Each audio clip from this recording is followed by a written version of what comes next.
Celebration of life for Braden Stevenson, a 12-year-old who was killed when an intoxicated driver lost control, veering into a closed garage in Covington. Braden and his best friend, Lucas McWilliams, had lost track of an early Christmas present, a pet hamster. Braden died in the crash and Lucas was critically injured. Today, nearly a year later, 2 lives were honored. Father, I pray that as we grow as a family, this tree grows with us. Father God, I know that one day we're all going to see Braden again. Grab that side. Oak tree seeds giving new life to Braden Stevenson's family.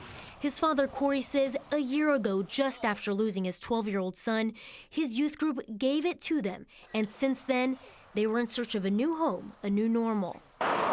We drove by this house. We seen an empty spot out in the middle of the front yard that tree would fit perfectly in. And the house wasn't even, on the market. It was a for sale by owner. We called her. It was just God's will. This is where we were supposed to be. Today, surrounded by family and friends, an empty piece of land right in front of their new home, in the midst of other trees, was a spot to plant the oak tree in Braden's memory. And I believe as the tree grows with our family, he's embracing every memory with us as well. Now, in those moments is also Lucas McWilliams.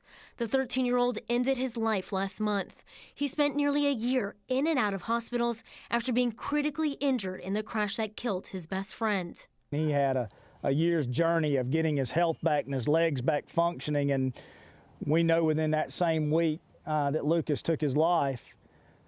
Sometimes life is so hard to bear. The driver in that crash, Cory Stevenson, pled guilty in October for driving under the influence, causing that accident.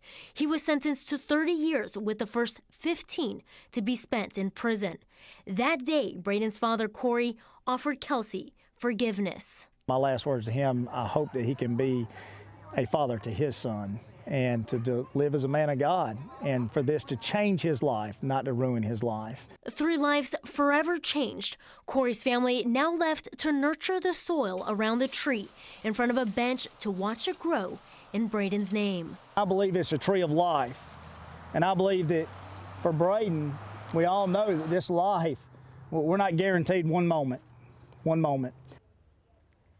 Yeah, and that's Cory's message. He wants others to appreciate every moment they have with their children and with their grandchildren. He says he is looking forward to seeing how Kelsey, the driver in that crash, could possibly transform his life. Ryan. All right, thank you, Elwin.